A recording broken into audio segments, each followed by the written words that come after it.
Wonderful. Welcome. I'm Barbara Slavin. I'm a senior fellow at the Atlantic Council, and I'm very thrilled to be able to moderate what I hope will be a really interesting discussion. We are going to try to get out of the weeds and look at the big picture about an Iran deal and what it might mean for U.S. foreign policy, for arms control, for regional alliances and perhaps new alliances in the region. And we have a great panel set up for you. So let me start with just brief introductions. I think you probably know all our speakers, but we're going to begin with Peter Beinart, who is one of America's most highly regarded commentators on American politics and foreign policy. He's an associate professor of journalism and political science at the City University of New York, a contributor to The Atlantic and National Journal, a political commentator for CNN, and a senior fellow at the New America Foundation. He also in the past has been at the New Republic, has had some interesting views on Iraq, which we won't delve back into, but has certainly become one of the most articulate analysts, I think, of this Iran agreement and what it may mean domestically as well as for our relationship with Israel. Next, we're going to have Dr. Fred Kaplan, who is an American author and a Pulitzer Prize-winning journalist. His weekly War Stories column for Slate magazine covers international relations and foreign policy. He's also written for the Boston Globe, the New York Times, the Atlantic, the New Yorker, and the Scientific American. And he's the author of The Insurgents, David Petraeus and the Plot to Change the American Way of War, as well as another book, 1959, The Year That Changed Everything. That everything changed, sorry. And finally, Trita Parsi, head of the National Iranian American Council, which is bringing you this event, although I should thank Stimson for hosting us here. Trita is the 2010 recipient of the, you have to pronounce it, Grawemeyer Award for Ideas Improving World Order. He's the founder and president of NIAC, an expert on U.S.-Iran relations, Iranian foreign politics, and the geopolitics of the Middle East. He's the author of Treacherous Alliance, The Secret Dealings of Iran, Israel, and the United States. He is also the author of A Single Roll of the Dice, Obama's Diplomacy with Iran. And I believe he is working on another book, which may reflect more rolls of the dice, I guess, than certainly when you wrote that one. So we're going to begin the discussion. I'll ask a few questions, and then we will open it up to all of you. I'm going to start with you, Peter. If you could give us your analysis of the domestic atmosphere now as we approach what could be certainly the pivotal week or weeks before an Iran nuclear deal. Who's for it? Who's against it? Will it get through? So it's a really interesting moment. The Iran deal is at the center of a very, I would say, imbalanced resurgence of the significance of foreign policy in American political discourse, which is to say that the resurgence is much greater on the Republican side than on the Democratic side. Polls show that if asked about what are the most important issues for them today, looking forward to 2016, Republicans now put foreign policy at the top. And in that, Iran, along with ISIS, is the most important. And you see that the Republican foreign policy speeches out on the campaign trail are prioritized foreign policy in general. Hillary Clinton is talking about foreign policy almost not at all, and that reflects Democratic priorities. The Democratic Party's priorities are much more focused around economic issues, and I think there's a greater self-confidence amongst Democrats on cultural issues, whether it be race or gay marriage or even abortion, of wanting to have that debate. The Republican Party, I think, I don't want to suggest that there's not actual conviction here, but partly because the economy has improved, partly because, and especially given the Supreme Court decision today, that Obamacare is basically receding as an issue. And partly because, and this is a very big change from, let's say, the mid-1990s, I think there is a sense that not only on gay marriage, but even on race and crime, again, these are tremendous changes from the 90s and the 1980s, that these are not actually issues on which the Republican Party is on offense. And so foreign policy has become, I think, very, very central to Republicans. Again, not because they don't believe the critique they have of Obama, but because actually, in some ways, it's the whole larger landscape of politics has really changed for them.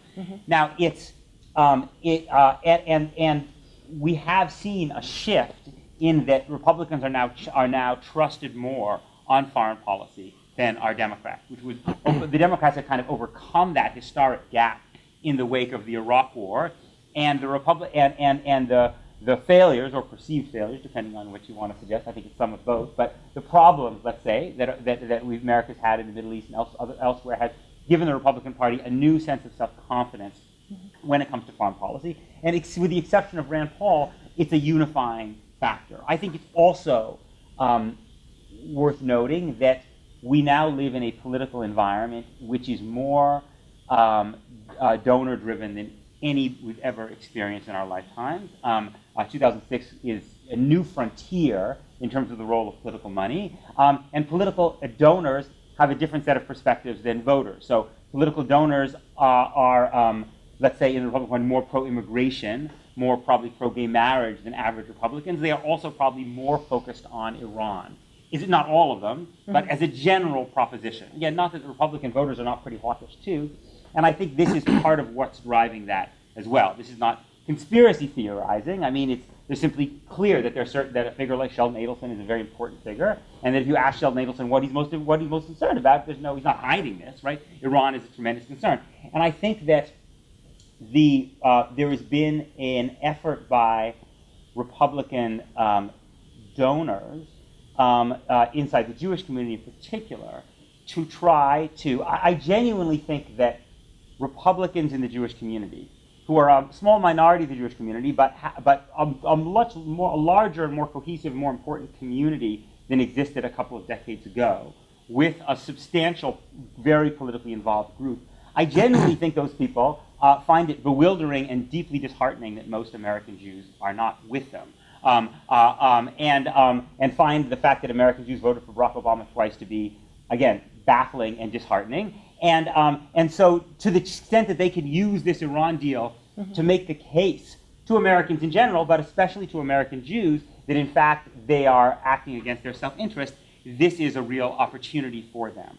I also think, though, that even though Democrats are less mobilized, and I think that even though Democrats are probably a little bit more tepid in their willingness to support the deal, an infrastructure has been created on the Jewish left, let's say with J Street, to support the deal that did not exist in the past. And I think you could make an argument that, ironically, even though J Street was founded basically as a single-issue organization to work towards a two-state deal on the Israeli-Palestinian question, that it is on Iran that they may have their most significant legacy. Because J Street's idea was always that when an American president took the initiative, they would support that person. So Obama hasn't really taken the initiative, or at least is not now, on the Israeli-Palestinian question. They can only be activated, really, in Congress when the president sticks his neck out. So the president is sticking his neck out, and so I think you're actually seeing that these two wings of the American Jewish community, which are both growing, the Republican Jewish, conservative Jewish wing, and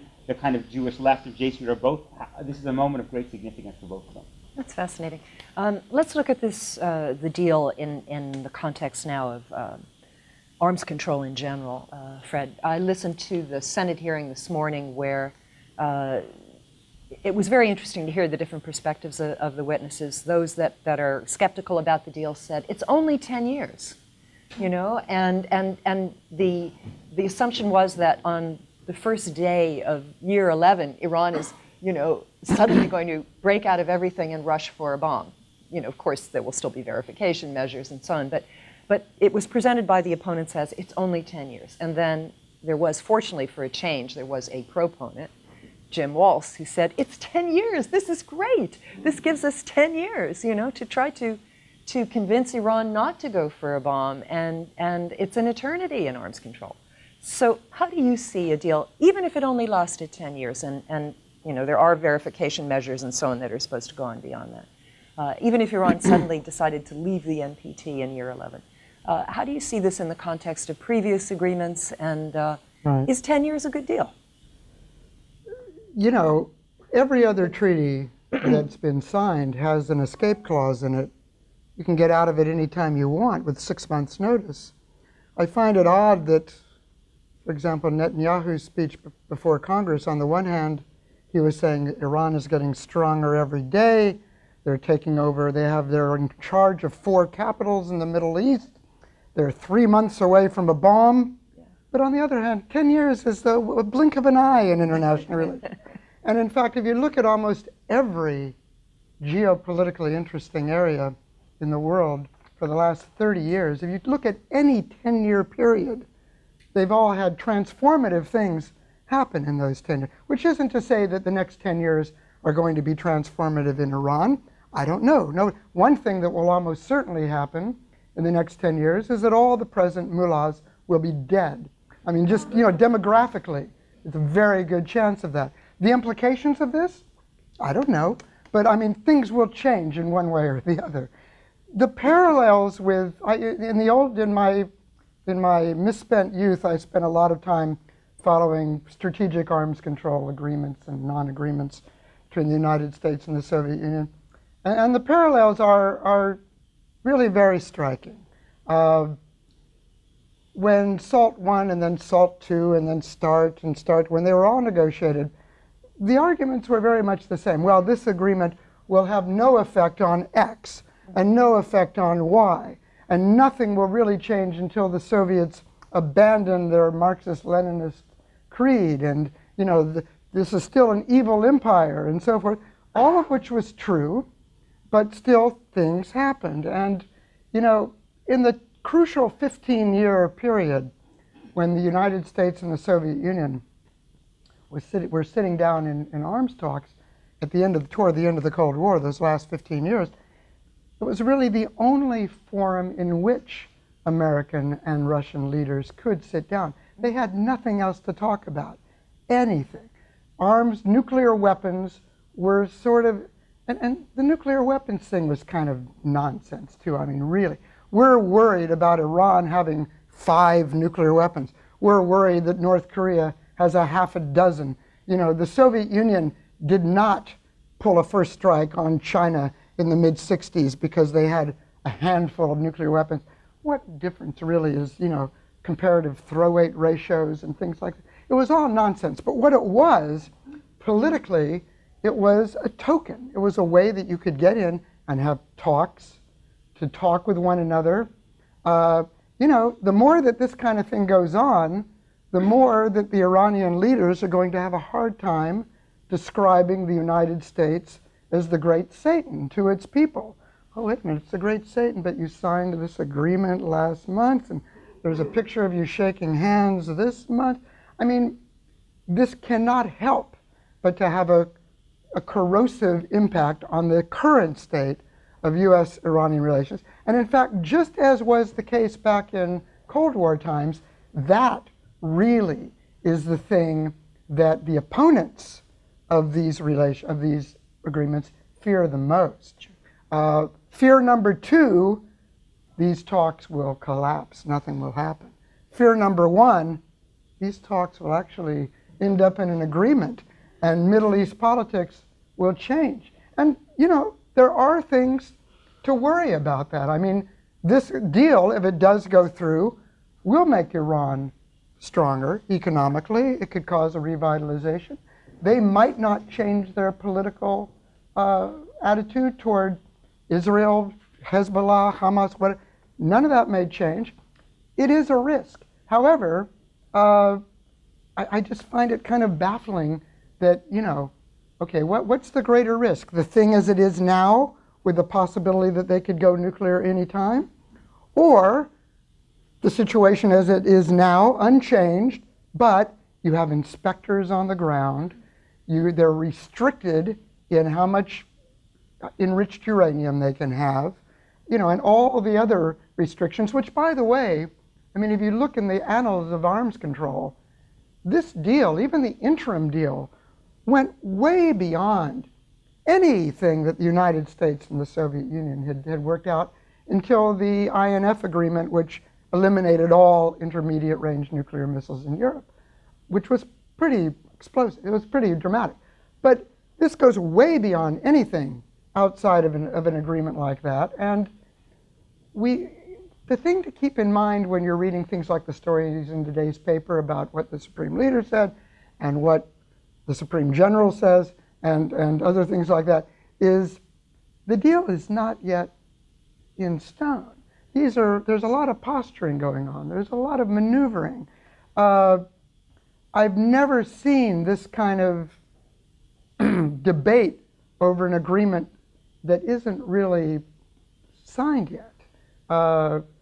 This far out, even a month out or whatever it is, before a week, there were lots of details in the past that people didn't know. Details that were worked out in the final days, sometimes the final hours. So what's being written about now is political posturing, the nature of which, the precise nature of which we don't really know, but it's not really a debate over what is going to be signed. Trita, let's go and look a little bit at the ramifications for the region. As you know well, Saudi Arabia, Israel are not really so worried about the technical aspects of this deal in terms of the nuclear issue. They're more worried about what Iran will do with the increased funding it will have in its hands if sanctions come off, if it gets its frozen assets and so on. And here again, we have this sort of, oh, Iran will take $100 billion and immediately give it to Hezbollah or Hamas, or, you know, and more walking around money for Qasem Soleimani. That's one sort of line that you get. And then there are others who say, no, they have tremendous domestic needs. Most of it's going to go there. What's your sense of how Iran will spend the money and what the impact really will be on Iran's regional posture? Thank you, Barbara. Can I just first say one thing on the 10-year as well, because it's actually interrelated. Part of the conversation in which there is this fear that, oh my God, in 10 year plus one day they will have a bomb, is preposterous. Because it assumes that during these 10 years, we don't have a chance at all of amending and changing Iran's incentive structure. If we assume that that cannot be changed, there really is no basis for any deal to begin with. But that can be changed. It's already been changed. In fact, if that assumption was correct, we wouldn't be sitting here today talking about will there be a final deal a week from now. None of these negotiations would have taken place if any of these assumptions had been true. The only reason we're here is because we actually were wrong about those assumptions, and we need to amend our assumptions about what the incentive structures of the Iranian government is and what they're looking for. And that does bring us to the question of what will they do with the greater funds, et cetera, that it will get. I think the administration is correct in pointing out that part of the reason why the Iranians have been successful using asymmetrical means in the region is because it is extremely inexpensive. And it is something that is driven by human capital much more than other forms of capital. The main restrictions that they have is not that they have too little money so they can't do more of it. They don't have enough people to be able to do more of it, because you actually have to train, you have to do all of these different things in order to be able to be successful at these different things. So more money in that sense is not necessarily going to have a direct impact on the ability of the Iranians to perhaps have more personnel in Syria or whatever the things are that Saudi and others are worried about. But I think the key thing is that the Iranians now know very well, in order to be able to live up to the expectations of the population, they need to be able to show the positives that will come out of this deal, and they cannot squander it by engaging in regional adventurism. That would be highly problematic, because if they suddenly have a deal but none of the economic benefits come because of this overextension abroad, then you're going to have a domestic crisis. The problem is this, that since the emergence of Daesh, the Iranian population's attitude towards Iran being involved outside of its own borders have changed dramatically. Whereas in the past, you could hear very widely that people said, why is all this money going to Lebanon and Palestine? People don't care about this. Money should be spent in Iran. With the emergence of ISIS, that has changed. Because now they see that if these enemies, these terrorists, these jihadist movements are not addressed in Syria and in Iraq, they will reach Iran's borders. And there is a deep concern about that, because these movements would have the capacity potentially of creating major problems within Iran's Sunni minorities that tend to live in the border areas. So that is seen as a significant threat. That's part of the reason why the Iranian National Security Council puts the threat of jihadism as their number one threat, number one national security threat. It's not because they're going to take a Shia shrine in Karbala. It's about their ability to create discord and unravel the ethnic and religious sectarian balance inside of the country. So you're going to have a situation in which if these movements continue to be successful and if there is either a lack of desire on the American side or a lack of capability in the region to handle these things, you're not going to have as much resistance that existed in the past for the Iranians to be involved. And it's not going to be any longer some form of an Iranian ideological crusade to spread the revolution. It's going to be seen in a very, very different terms, both by the regime, the elite, as well as the population. Let me add something to that. I was recently at a conference and speaking to some Iranians who say that they are very, very worried about the stability of Saudi Arabia and the threat of Daesh to Saudi Arabia, and what would happen if there was an effort made to take Mecca or Medina, and who would come to the defense of the Saudis? Would the Saudis be able to withstand? Now, I think it's a bit of an exaggeration. I think the Saudis have a fairly strong security presence, but with the Saudis spending all this effort now in Yemen, maybe they should be thinking a little bit more about protecting their own territory. Let me just ask all of you one more question, and then I'll open it up, and that is the notion of what this all means for U.S. foreign policy. One way I've looked at it is that it gives the United States more options. We have been locked into a situation for the last 35 years where we've had two major allies, Israel and Saudi Arabia, other Gulf states to some extent, and Iran has been the enemy, Iran has been the pariah. U.S. has been obliged to take the side of Israel, Saudi, in terms of whatever their views were about Iran. Now all of a sudden we're at odds with both Israel and Saudi Arabia about this deal. Do you see some permanent shift coming in the way the U.S. approaches the region, or is this just a one-off on the nuclear deal? So, what do you think? I think your point about the U.S. having more leverage and more options because it doesn't have a Cold War relationship with Iran is a really important one, and it's understandable that would make Saudi Arabia and Israel concerned. I think it's worth remembering that one of the reasons, I think, although it's murky, that the U.S. invaded Iraq was partly because after September 11th, there was a realization in the Bush administration that having all of our eggs in the Saudi basket was actually very dangerous, right? Because 9/11 revealed how problematic it was to have Saudi Arabia as our one really, big oil-producing country, and so there was an effort to make Iraq the alternative, right?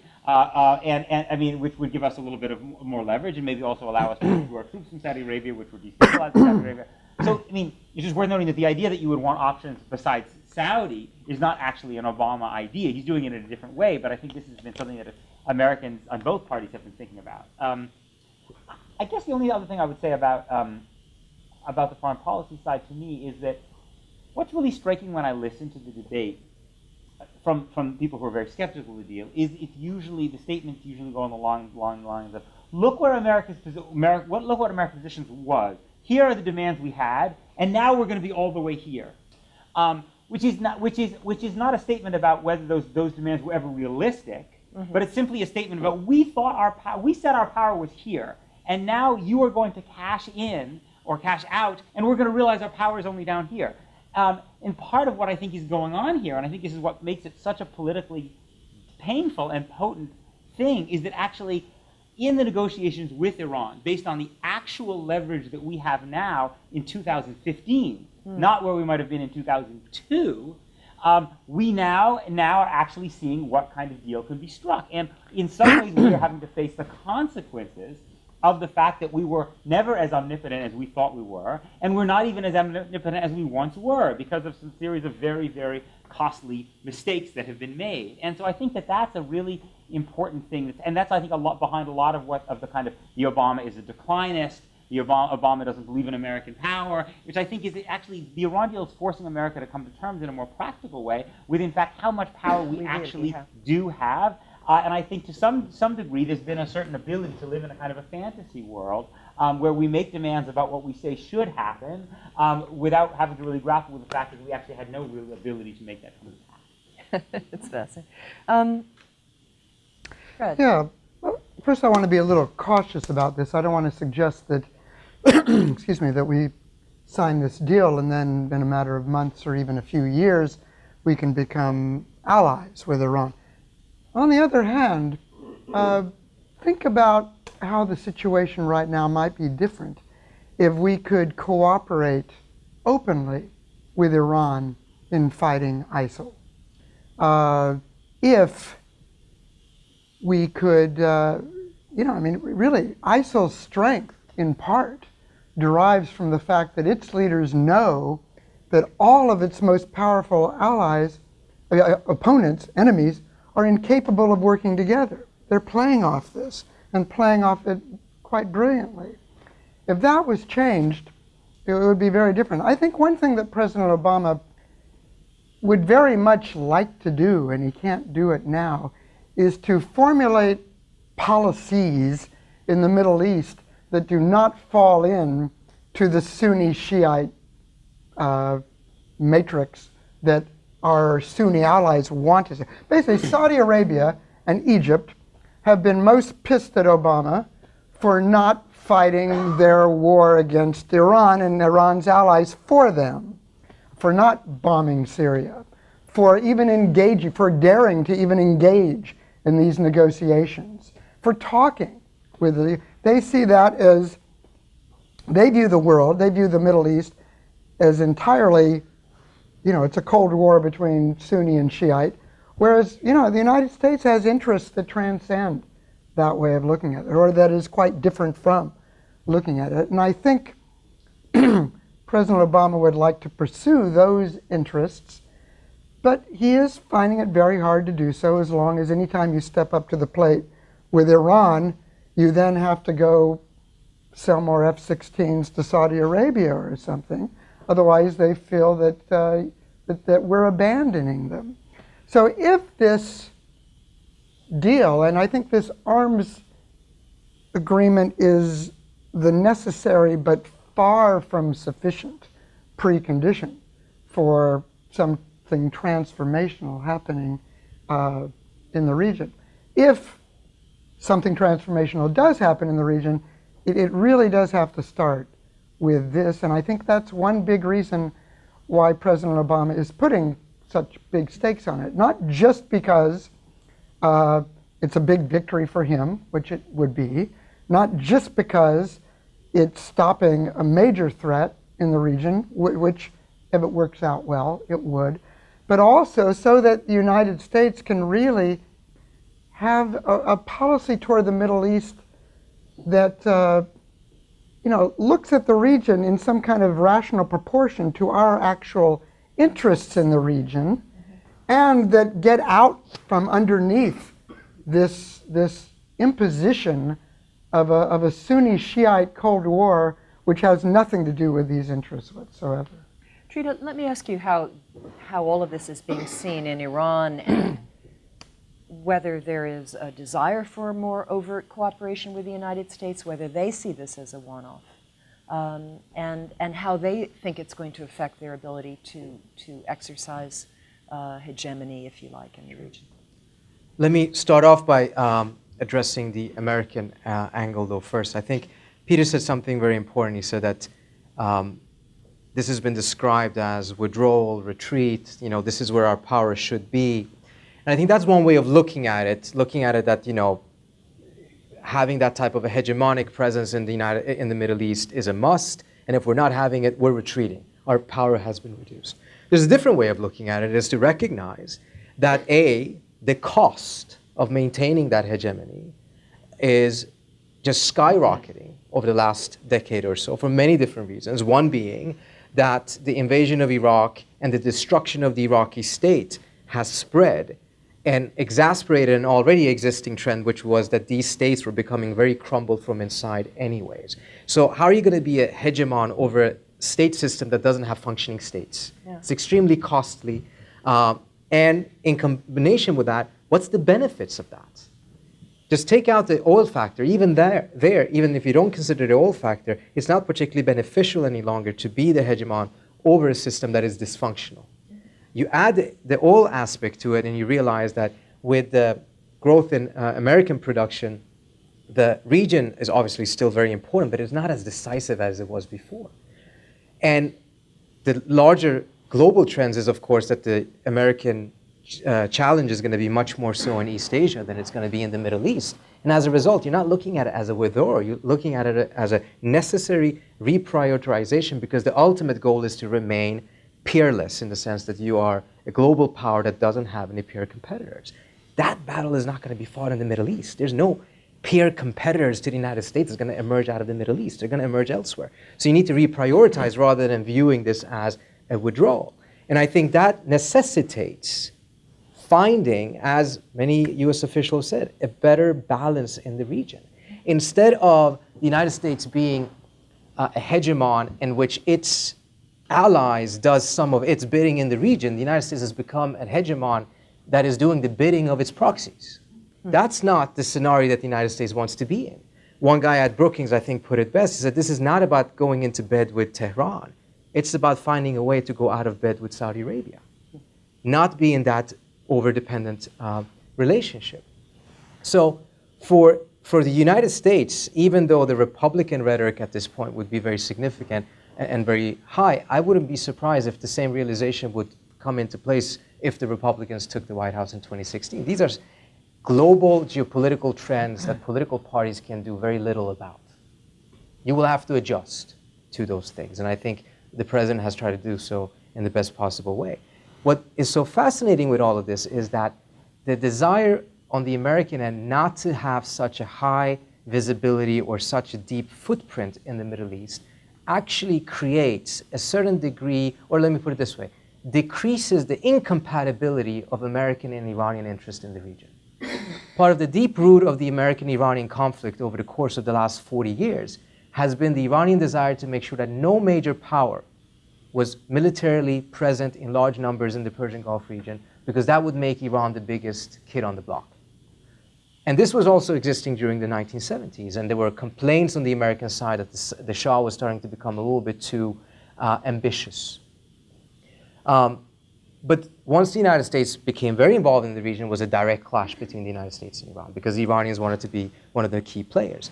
If the United States now suddenly is saying, you know what, this region is not worth it any longer, I need to reduce my involvement, you need to make sure that there are elements in the region that are capable of playing that role and have the desire. Not to necessarily say that they should be the hegemon. But if you take a look at what's happening with ISIS, it must be extremely frustrating sitting in the White House, having all of these allies, having a coalition of which none of them really are willing to do anything in particular about the ISIS problem. And the one state that is willing to do something and did something about it, Iran, is not an ally. Yeah. That's not a good situation to be in. I'm going to open up to your questions. Do you have a microphone or that is coming around? Or yeah? Okay. So wait for the mic. Say your name and ask a question, please. Do not make a speech. And you can say if it's directed toward one particular person here. Okay. This lady right here first. Thank you. I'm Saira. I'm visiting fellow here at the Stimson Center. My question is, to the panel whole, that how do you see the arms race in Middle East? There is a debate that one side says that it's going to lead an arms race, where Saudi Arabia already said that whatever the level of enrichment technology Iran is going to have, I'm going to have the same. But the other says that it's not going to lead to an arms race in the Middle East, because these states, they don't have domestic capacity, and it's hard to get weapons from international market. A nuclear suppliers group is not going to sell, and the countries who are outside the nuclear supply group, for example, India, Pakistan, Israel, North Korea, are unlikely to give nuclear weapons to Saudi Arabia. What is your take on that? Okay, well, I think you just answered your question, but you want to expound on that? Well, I think it's possible. Fareed Zakaria had an article a couple weeks ago saying Saudi Arabia is not going to build a bomb. Saudi Arabia can't even build a car. Well, I would argue that in some ways a bomb is easier to build than a car. A car, you need to build a bunch of cars. They need to drive out of the factory. They need to compete with Toyota. A bomb, you need to have some uranium, some centrifuges, and it builds something that looks like it might blow up when you push a button. That actually is easier. And North Korea, I don't see them really building very many cars either, but they've somehow built a bomb or two. So I think it is worth worrying. And okay, Saudi Arabia doesn't have the workforce. You know, Saudi Arabia is really pretty famous for importing people to, you know, fly their fighter jets, for doing all kinds of things. And there are providers out there. So while it's not as easy as some people think, you know, if you have a lot of money and some kind of infrastructure, it's not the hardest thing in the world either. I think it is worth worrying about. But if I could just add something, if the Saudis decide that they want to have an enrichment capability and they want to do this, and they're under the same restrictions as the Iranians are, that's actually more than the restrictions the Saudis are under today. The Saudis could start a nuclear program right now, and they would be just struck by the restrictions that the NPT imposes. If they're going to have the same restrictions that the Iranians are agreeing to right now, that actually goes beyond the NPT, at least for the first 10 years. And then there's a very important permanent feature of this agreement. It's not 10 years limited, and that's the Iranians would ratify the additional protocol towards the end of this agreement once the US sanctions are lifted. Most NPT states have not ratified the additional protocol. If the Saudis does that as well, I think we all should be popping the champagne. That's not a threat, that's a promise. Okay. Yeah, gentleman there. Hi. So my question for the panel is, Eddie, from Middle East Institute, Eddie Grove. And my question is about U.S.-Iranian cooperation versus Daesh. As I see it, the inability to cooperate openly has never inhibited tactical cooperation. I mean, if you look at Israeli-Saudi relations, that's a perfect example. Mm-hmm. Now, is the problem that we're not cooperating enough with Iran inside Iraq, or is the problem that when Iranian-backed militias go into Sunni villages, the way that they comport themselves, the pillaging, the looting, does that rather disincentivize the Sunni tribes from fighting against ISIS if they feel that what will come after ISIS will actually be worse for them? Yeah, I think it's it's mainly the latter. First of all, maybe there is more cooperation than we know about. You know, there are covert operations. I'd be surprised if there was nothing going on. But you know, one thing that President Obama has had to worry about all along is the fact that the more you do involve Iran or, you know, Assad or whatever, then you alienate the Sunni allies that you definitely need for the political side of the operation, if not the military. Ultimately, this is going to, ISIL will be defeated when you can strip off the less militant Sunnis from ISIL, and therefore they need to feel a stake in the system, and therefore they need to be backed by Sunni powers, and therefore you have to stay away from Iran and so forth, at least openly. So, yeah, I think again, it's the same regional Cold War that we find ourselves engrossed in. But I think that's the main impediment to more open cooperation. Sure. Yeah. Go ahead. Oh, just very quickly, I mean, I would add, just so I don't sound like saying too many nice things about President Obama, I think that one of the reasons that the U.S. is in a weaker position in doing that, in trying to find that balance between working with Iranians on the one hand without creating such a backlash among the Sunnis that it actually strengthens ISIS, is that the administration, while I think the idea that everything in Iraq would be fine if you had kept 10,000 troops is kind of nonsense, but I think it's absolutely true that the administration basically took its eye off the ball in a very, very big way for several years as Maliki was alienating the Sunni population again and again and again, and the Obama administration basically just didn't want to hear about it because they wanted Iraq. They didn't want to deal with Iraq. They wanted it off the front page. Maliki was there. He was a strong leader. That's all they pretty much cared about. And I think they have contributed, or through their neglect, to the environment in Iraq now that makes it so difficult. I mean, it may have been impossible, but if you could have imagined a situation where after the 2010 elections in Iraq, that Ayatollah had become prime minister, or at least that there had been a government that had been created that actually had real Sunni buy-in, then I think this problem would be much easier to deal with than it is now. Yeah, sure.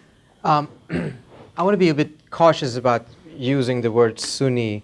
There is a specific strand among some of the Sunni Arabs that have ended up being sympathetic, but the Kurds are Sunni, And they've been working very closely with the Iranians and Sunni getting. Arabs and all. Sorry? Every time I said Sunni, I meant Sunni. I'm sorry, Arabs. it wasn't a No, criticism. you're right. No, I'm I just- should have I think it's clarified important that. because Kurds are a different the thing. reason why this is important is because you're going to see that if the situation continues without any real stop to ISIS, that they're going to become a very direct threat to many other Sunni regimes. I mean, already what they've done to the Jordanians, obviously, you see very so. It's important to lift this out of a simplistic, oh, this is a Sunni Shia thing, because it's not. It goes way beyond that. And as that happens, you're also going to see less sensitivity about whether the Iranians are there or not. If, however, there are Shia militias that are behaving like ISIS is, then obviously that's going to create a major problem, whether it's Sunni or Shia or anything like that.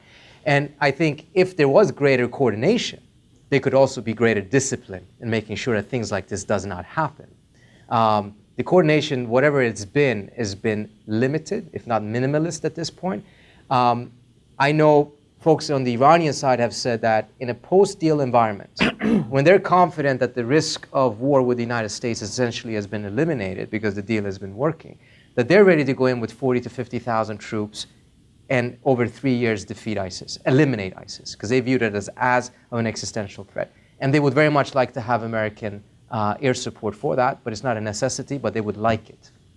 But that could not happen in a way in which there would be reprisals and they would be behaving like ISIS has done, because that would be a complete defeat for the Iranians. They should have learned from the American experience that invading Iraq is not a extremely Are you joyful talking about experience. Iran actually sending its own troops? Because in my experience, Iran is always willing to fight to the last Arab. In this specific case, again, this may not end up being true, but the view of ISIS as being such a significant threat and seeing the inability of others to do anything about it, they're not going to wait until it reaches their borders, because that would be too dangerous. Did you still have a question? Or you changed your mind? I was actually Well- piggybacking on that one. Okay, if you could wait for the mic, yeah. Hi, Toba Heller, Steinman's Associates. My question is actually pretty similar, but it's a slightly different, and it's more geared towards perspective from within the U.S. Policy community. So it's maybe best suited for friend Peter, but everyone is free to respond, obviously. So I mean, considering the efficiency of the Shia paramilitary troops and the really inefficiency of the Sunni. I don't know if this is working. It is. It is. The relative inefficiency of the it's working. Sunni tribal leaders. It's working. Okay. And so the relative inefficiency of the Sunni tribes in defeating ISIS and really, being properly incorporated within the Iraqi military structure, certainly without having a national guard that incorporates all of the different groups. I mean, has that been compelling in persuading the U.S. policy community in seeing Iran as a possible ally, in a realm that's beyond just the silo of nuclear negotiations, but actually within a political capacity in a regional environment? I mean, has that been compelling to U.S. policy leaders, do you think? I think you probably know more than me, Trita. Well, not compelling. I mean, not in the short run, because of all the other obstacles that are obvious. I think theoretically, they think it would be nice theoretically to be able to do that, but no, they're stuck. I mean, yeah, they're stuck with the Iraqi government that exists and the Sunni militias that exist. Going back to the whole complex. When Bush was president, early on in kind of post-surge, he laid out, I think it was 18 benchmarks, like for more aid, the Iraqi government, have to do the following things. And it involved further incorporation of, it was all the right things, bringing in the Sunnis more, figuring out a formula for dividing oil revenue and blah, blah, blah. It was great, but it was never enforced. So, I mean, I'm not even sure how much Obama could have had the leverage to do what I agree with you, right. what he didn't put any emphasis on Right. doing. Right. But, yeah, no, it's a terrible situation, and yeah, we're stuck with the allies we have I would just say on this one. I would just say one thing in response to that. What I think is interesting about, and to me very frustrating about, the democratic foreign policy establishment, if we can call it that way, is that it is, I think, often unwilling to even talk and think in terms of bold, transformative shifts of the kind that how the Middle East might look different and what kind of how we could work, what would be possible if we really had it, because it's so worried about the political blowback, right? Because politically, even to say the idea that the U.S. and Iran would be allies, really working together a lot, and that there would be a real transformation, is you're playing into the fears, right? Precisely of the people who don't want this to happen. And in my experience inside the Democratic Party, there's so much anxiety about being attacked from your right that you tend to kind of silence yourself verbally, maybe even at a level of thought, in terms of that kind of really bold thing. I think on the right, there's actually more of a willingness to do that. People feel maybe a little more politically self-confident. So I don't know how much of that kind of thinking is taking place, but I think I'm frustrated that you don't hear more of it, actually, because I think it would be the kind of thing that would produce a very, very useful and important debate. Precisely because, for saying that we're perhaps too much in the weeds and the details of the actual nuclear stuff, and not having a rich and broad enough conversation about what the geopolitics look like, for good or for ill, if this happens. If I could just add one thing to that. In addition to what Peter said about the fear of being attacked, we should also keep one thing in mind. There's a tremendous amount of problems with the Iranian government. In fact, I think they've executed more people than the Saudi regime has done this far. So, and add to that 35 years of mutual demonization. I call it an institutionalized enmity that exists on both sides. People have made careers out of figuring out ways to be more nasty to the other side. That doesn't change overnight. It's going to take a long time. And as a result, you're not going to have people volunteering, raising their hand and say, let's make sure that we're allies with these guys. We're here in this situation not by volition. This is a situation that because of all of the mistakes and errors that have happened, these are the choices that the United States has. No one is happy about that. Right here in the front.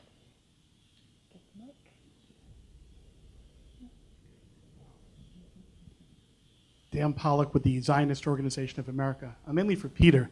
I gather from your comments, but I wanted to hear it explicitly, that you kind of disagree with the Dennis Ross and the letter that was just sent to the administration, and that basically the deal should go forward.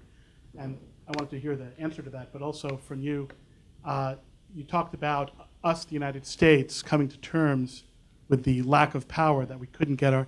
Don't you think the way the administration has played its cards in the negotiation has been tremendously inept? Even April comments about what would be a minimum in a deal now appear to be not what is going to be agreed upon, if anybody knows anything about what's happening. And isn't that inept to create an expectation with the American people as recently as April by Kerry and all the other people who have spoken, and then to be abandoning that? So isn't that rather self-inflicted by the Obama administration, if in fact there is a natural level that's been found? Hasn't the administration handled that transition abominably? I guess, I started saying earlier, we don't know, assuming there is a deal, what will be in the deal. So I think that one can lay out markers now, or say, but I think ultimately there's only a limited utility to the conversation until you actually are able to actually compare it to what you actually have as a deal, rather than imagining what the deal might be. I think that, I guess I would make a couple points. I think one thing that was interesting about the way the interim deal played itself out is that I think the administration actually benefited from the fact that in the run-up to the interim deal, there was a whole conversation that suggested that actually the U.S. was going to make bigger concessions than the U.S. actually did make. That actually one of the reasons the interim deal got a more positive response was that actually people were pleasantly surprised because they thought the U.S. had actually given up more stuff than it ultimately did give up. So the way you play the expectations game, I think, can play out either way. Look, this has maybe become a hackneyed kind of thing to say at the end, at this point, but I still think it is, for me, what I go back to when people, smart, thoughtful people like Dennis Ross and the others say the deal must include these things. The answer is, compared to what? Yeah. I mean, right? I mean, nothing can be judged in a vacuum. If you can give me a convincing scenario by which you can get to those parameters for a deal by not doing a deal now and then going back to the drawing board and threatening to bomb and imposing new sanctions, okay, then I think that's a serious debate. But that's the debate you need to be having. You can't just say in a vacuum, the deal has to have A, B, C, and D. You have to say, The deal has to have A, B, and D, and C. We're not going to get it this way, and here's my plan for how to get there. And I think that is, for the critics, that's the hardest argument for them to make. And I think it's the argument that they spend the least time actually delving into in any detail, because it involves, for instance, talking about how you're going to increase pressure on Iran once the U.S. has walked away from a deal, when there will be a lot of desire from a lot of other countries to actually re-engage with Iran economically, buy more oil, etc. So I think that's, again, I'm not even saying that argument is necessarily impossible, although I'm skeptical. I haven't seen it made in a way that's compelling to me, but I think that's where the debate needs to be. Let me just say one thing about incompetence. I remember listening in on a press conference a few weeks before the interim agreement was negotiated, and a senior administration official was going over all the positions that we had as an absolute thing. These are our positions. We're going to insist on this, this, this, this, and this. And I remember asking a question, and a couple of other people also asked, kind of, well, this seems really unlikely. I mean, how are you going to get to this? And I hung up the phone thinking, well, this is just kind of nuts. The interim agreement that was signed was exactly the conditions that this senior official laid out. They hit every single one of them. You might recall in the most recent negotiations where they came up with the statement of principles, less than 24 hours before they put that out, there were news stories on the wire. There was stuff on Twitter. There were blogs. People saying, oh, the talks have collapsed. It's gone nowhere. Clearly the supreme leader didn't agree with this. The Iranians have gone home. The Germans have gone home, this and that. And then all of a sudden, it happened. So this is one symptom of our cable news culture, where you think that something that happens over a 5-hour or 5-day or 5-week period is the stuff of the textbooks of history being written in real time. When, you know, I would just, but before you come up with this 80 things that we need to have in this agreement, first see if 70 of them are going to be there. And then let's have a conversation about the true significance of the missing 10. Can I just add a couple of things?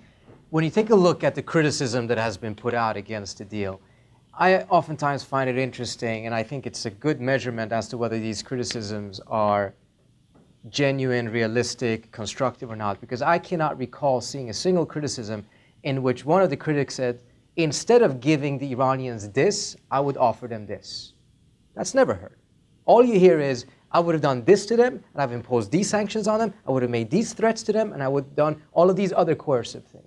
There's never been actually a proper conversation that, you know what, we could have made this deal, this barter, this exchange by giving them these other things instead, because the critics don't want to be in the position of actually offering anything.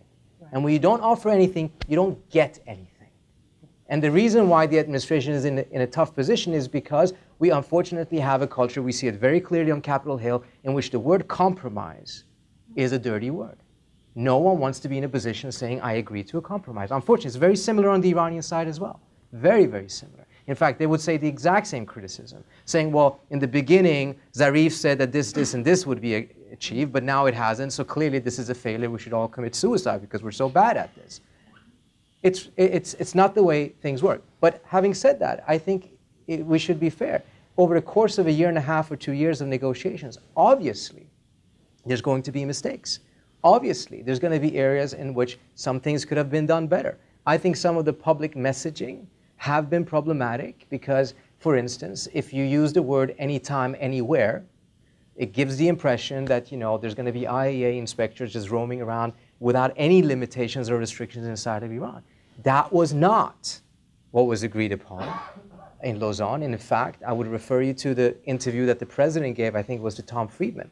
The process he explained was very clearly the process of the additional protocol. If you have a suspicion and evidence that something is happening at an undeclared site, you have to provide that evidence. You take it to the IAEA. The IAEA has to review it and see if it's realistic, if it's plausible or not. And there was an entire process. That's probably better described as managed access or whatever the term is. But when you throw out the word, we're going to have anywhere, anytime inspections, that's going to be the metric that the critics are going to look at and say, well, you said this, and that's not what we are achieving.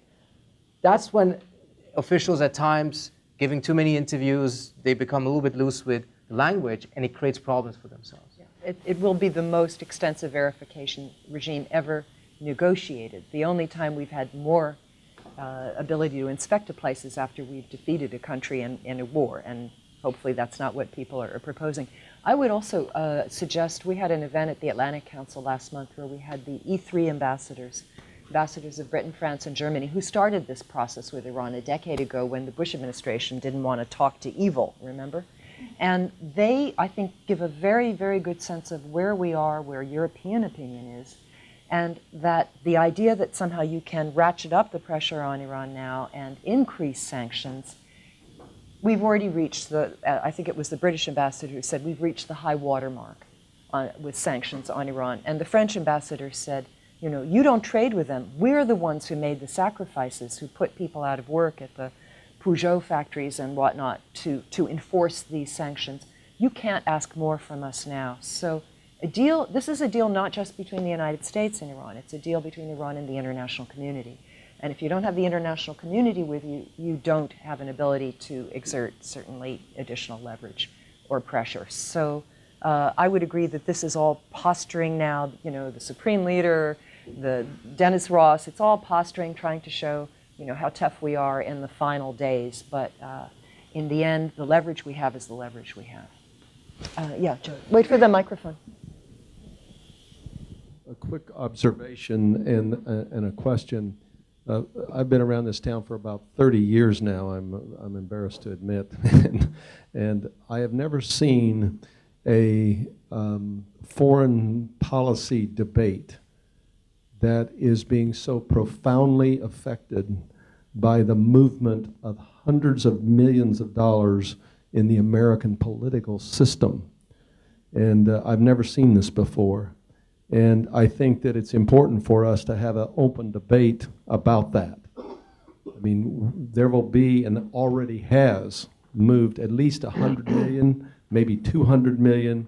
One person has moved that much money. And that one person has publicly advocated a nuclear attack on Iran. And I would guess that the huge majority of the 47 senators that signed the Cotton Letter accepted money from this person.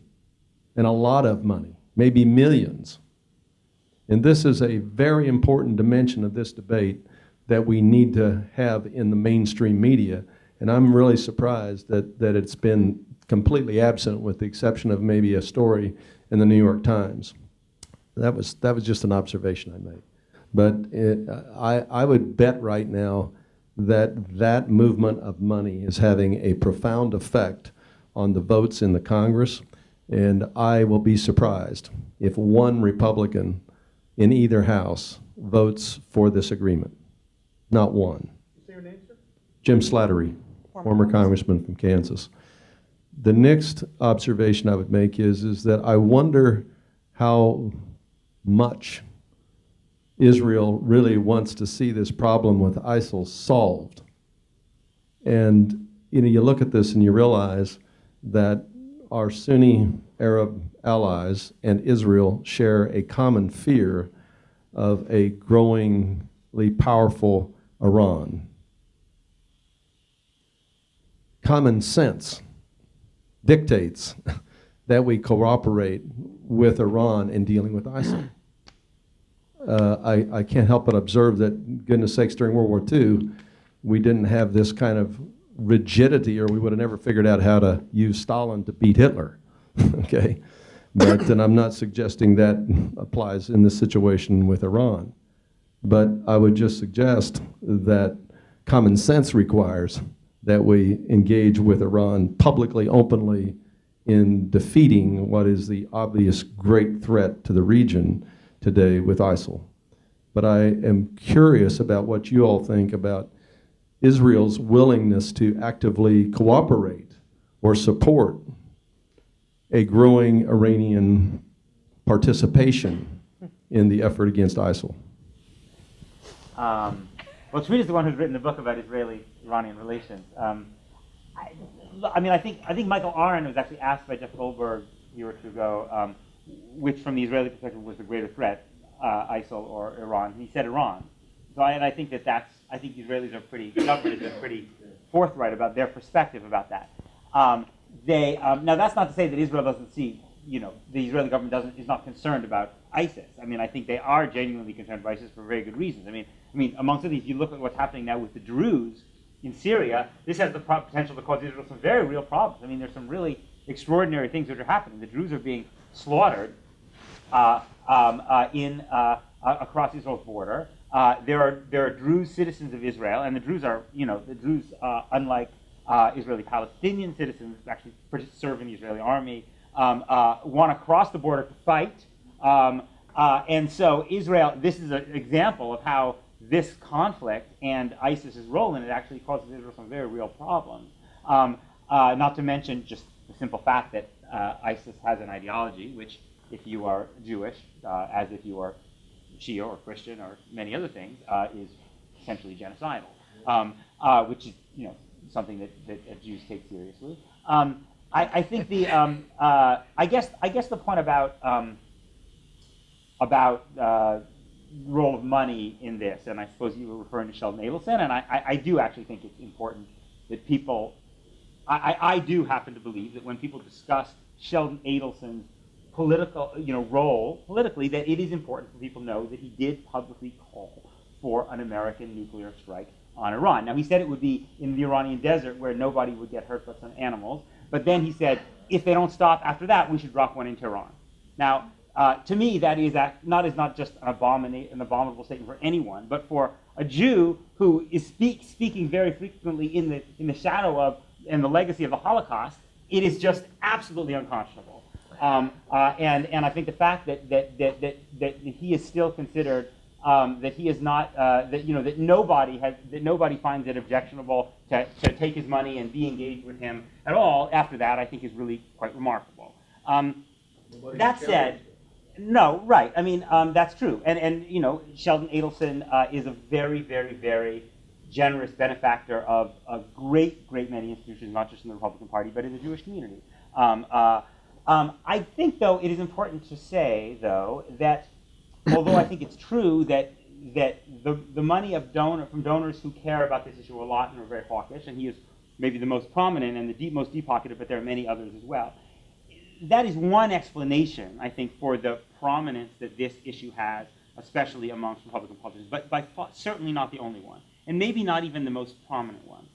I think that whether you agree with it or not, the very, very strong, visceral association and admiration and connection to the state of Israel on the American right amongst Jews, but amongst many, many American Christians is very, very genuine. And the admiration for Benjamin Netanyahu, I think, is very, very genuine, including for lots and lots and lots of people who've never taken a penny and never will take a penny from Sheldon Adelson. And I think it has to do with the fact that Israel is seen as the outpost of the West in the Muslim world.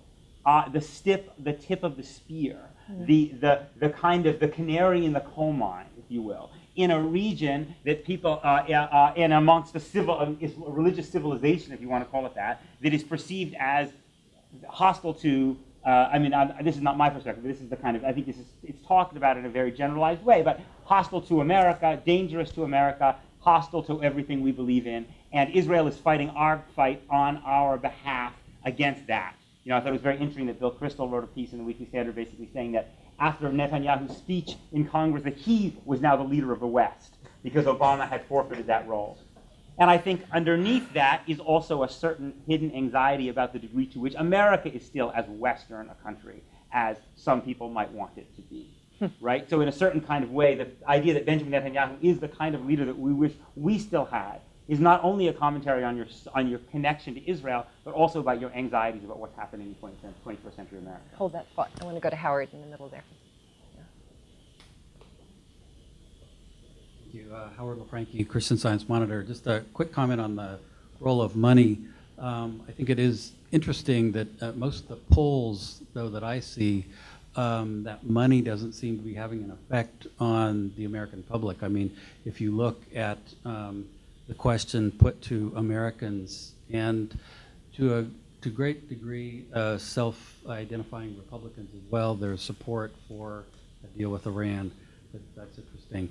Trita, you were speaking earlier about the post-deal environment, specifically as concerns Iraq. I wonder if you could, if all of you might, how you think a deal,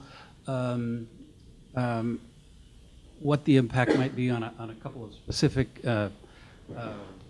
issues, problems right now, Syria and the Israeli-Palestinian conflict.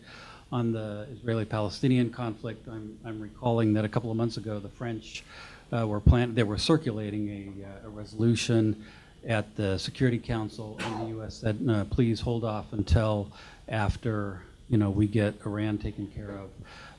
And the French are talking about bringing that again. So does it sort of break the dam? Do other things start moving? What's the impact? Or conversely, does the United States now, to calm the Israelis, block the French resolution and continue vetoing and so on? Would you start? Yeah, that's I think if from the right, I think the fascinating question from the Israeli perspective is, at what moment might the Israelis say, we can't block this? We're gonna get the best. It would be a tremendous boon, obviously, for the Obama administration if Netanyahu were in any way to kind of signal his acquiescence, because it would make the politics here easier, and then I think Israel probably could get something significant for that, whether it's new kinds of military support or obligations. I guess I am skeptical, but I could be totally wrong, that the Obama administration would preemptively kind of give up on the idea of supporting something at the UN, because I do think that this, for Obama, is another kind of legacy issue. I mean, his record on Israeli-Palestinian peace is not a success. Things have only gotten worse. And I think being able to point, just in the way that Clinton can at least point to the Clinton parameters and said, well, I didn't get a deal, but I at least put down these benchmarks that now everyone talks about. If you could do the same thing, but with the backing of the UN Security Council, I think then it seems to me it's a legacy that Obama can point to on the Israeli-Palestinian issue amidst the general environment where otherwise the record looks really dim. And you had also, one of the articles you wrote recently, Peter, was that the focus of the pro-Israel community had, or the pro-Likud community had kind of moved on in a way from Iran and was moving toward the BDS issue and other issues that were considered to be threatening to the state of Israel. I don't know if you still... I think that's true. I think there's no question that, I mean, it's not as if people don't care a lot about Iran. It's not as if Iran is still... But I think that the balance between, if you talk about what are the threats to Israel that people inside the organized American Jewish community and certainly the American Jewish right are spending their time thinking about. Sheldon Adelson just convened a big conference, summit to talk about BDS, boycott, divestment, sanctions, just a couple weeks ago, and that has grown dramatically. If you just look about the amount of time that Netanyahu is talking about it, I think that's there's no question that that's becoming, I think, a central issue of concern in a way it wasn't, and relatively, I think it will continue to go up, and I think eclipse the Iran issue perhaps. Mm-hmm. You had something you wanted to add? Yeah. So, on what would happen in the region, I think this deal is very important. I think it can bring about a couple of bright spots, but I would say that my view of the region for the next 10 years is going to be a pretty dark one. If you take a look at, for instance, the wars that happened in the 1980s, you had Iraq and Iran. It was still in a bipolar system. It was still very strong, and you had strong states in the region, more or less. Within that was a geopolitical conflict that was taking place. It had its repercussions, etc. But that was about it. Now you have a very different scenario. You've gone from a unipolar system that is transitioning towards something more multipolar.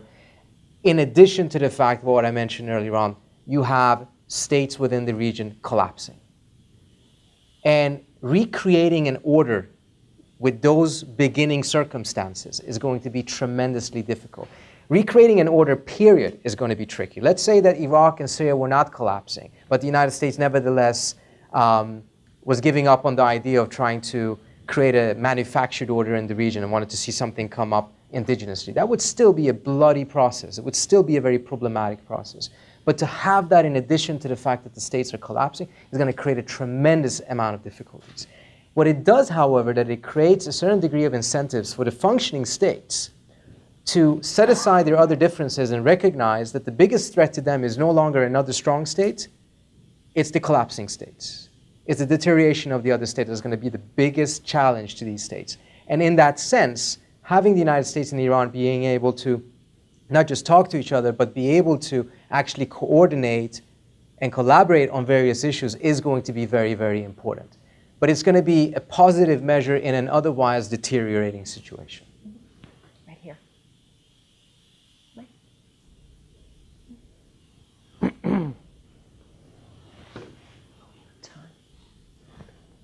Thank you.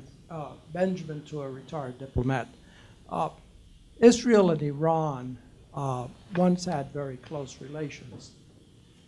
Both have significant Jewish communities. There is still many Israelis who remember those relationships and who understand Iran and its ambitions and its policies. And I would be surprised if there is not a lot of people in Iran who likewise understand the importance of Israel, particularly given what I guess Trita would call the triangular relationship and so on. Isn't it inevitable that as U.S. policy shifts, especially after a deal is reached, that Israel would see that it is important and in its interest to adjust its policy to Iran, and that Iran might quite well welcome this, not totally unconditionally, but there would be give and take on both sides? What do you think? Well, inevitable is a very big word. Likely. Okay. Possibly. I think it depends. I mean, if Israel, if a deal is struck, and if a few years go by and it seems to be proceeding swimmingly, and if Israel realizes, and if Iran maybe isn't causing as much trouble or provoking as much trouble elsewhere, maybe it feels, well, this is the new reality and we should have some accommodation to that. That's you can also say that the Republican Party used to be the party of Lincoln. I mean, it's a very different Republican Party now. It's a very different Iran. In fact, the difference in Iran is much greater than that in the Republican Party, I would guess. But so I don't, and it's a generational thing. I don't know. You would know more than I. Well, I don't know if anybody on is the Iranian side. Yeah, I don't know if anybody is looking back in those halcyon days when the Jewish quarter was packed with synagogues and so forth. I don't see that really being the driving force here, but I might be wrong. I think Israel played its hands in the last couple of years very badly. It had opportunities in which, if that pragmatism that you're looking for, had it existed, even the Netanyahu government would have had a significant amount of leverage in being able to affect the parameters of these negotiations and include new parameters. That was lost partly because of the chemistry between Netanyahu and the president, and because of the refusal to adjust to what was becoming very clear to be a direction that the president was going to go in and that he was not going to be convinced not to pursue. There's some people in Israel who have publicly hinted at this, that there was an opportunity lost in which Israel actually could have repositioned itself. Netanyahu himself was in a political dilemma there because he had come to personify the argument that Iran is an existential threat in Israel. No one has used that line more than him in Israel. So how do you then adjust from that to, okay, let's make a deal with them? It's a very, very difficult transition. Many others in Israel, Ehud Barak has on numerous occasions, in fact, consistently since 1992, given interviews saying that Iran is not an existential threat. Iran is a threat. It's a major problem, major concern, but he refuses to call it an existential, which then would have given him certain degrees of maneuverability that would have definitely been valuable for Israel to utilize in these last couple of years when it was clear the president was going to pursue this and you had to find a way to adjust instead of just digging deeper and deeper. But I think it's important to keep one thing in mind. While Netanyahu continues on this line, and many of his supporters elsewhere do so, in the hearing, I think it was in the Knesset just last week or so, the head of the military intelligence made it very clear. If the deal is struck, they would view the threat from Iran as a proliferation issue, as a retreating threat. That's very, very different from the rhetoric coming from the political establishment in Israel. And the political establishment in Israel has a greater longevity than it has in the United States, but at some point there would be a shift there as well, because the military intelligence, it's not as if it was an unimportant think tank that said it. This is a very, very critical element of the Israeli government that has a 180-degree different assessment from the political rhetoric that's coming out of the Netanyahu government. Maybe if I could just tell a quick story, which is about this. It's slightly apropos, but it's a story that I really love, which is that about Jewish and Iranian relations. I was in the maybe I'm particularly sensitive to this because my son is named Ezra, and if you read the Bible, you know that Ezra was actually allowed to. It was the Persians who told Ezra that he could go back and rebuild Jerusalem. But I was in Tel Aviv last summer at a market, in the Carmel market in Tel Aviv, and there was an young American tourist who was in the market trying and struggling to haggle with a shopkeeper, and his English was very poor, her Hebrew was very poor, and it was a very typical kind of tourist interaction. And then he turned his head, he looked, and he started speaking to her a language that I didn't understand, and she immediately responded, and they embraced. She was a Persian Jewish kid from LA.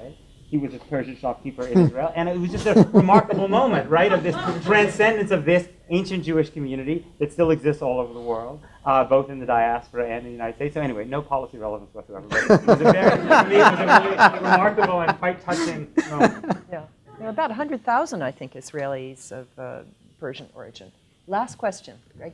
Wait for the mic. Greg Thielman, Arms Control Association. I wanted to throw out a kind of open-ended question about the wider geopolitical implications of Iran deal, and I'm thinking of outside the region. And maybe just to throw out a couple of examples, there is the other member of the axis of evil, North Korea, and then there is the country of Brazil, which was very much negatively affected by the embrace of an Iranian deal.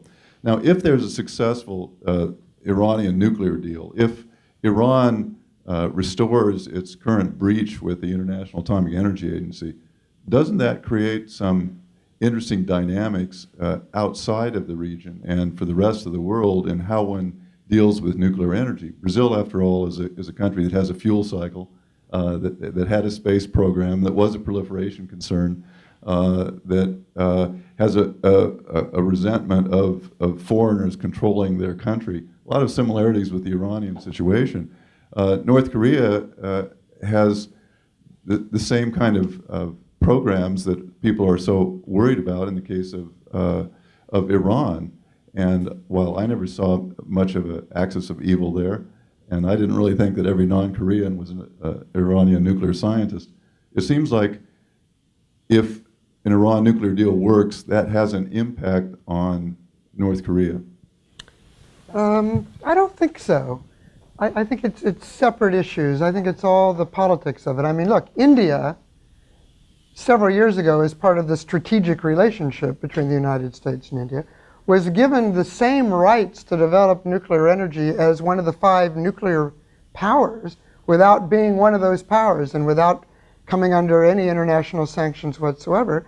It's because India is sort of a democracy and the leaders of India were trusted by the powers that negotiated this. Nobody thought about possible hair-trigger tensions with Pakistan, but it was seen to be a good thing. So it really all depends on, I think, the specific nature of the political regime. I don't see, I had always thought that North Korea, they were really looking for a deal. Iran wanted a nuclear weapon. Bush didn't give North Korea the deal, so they just got a nuclear weapon anyway, and now maybe Iran is seeing the possibility of using this as a bargaining chip for getting a deal.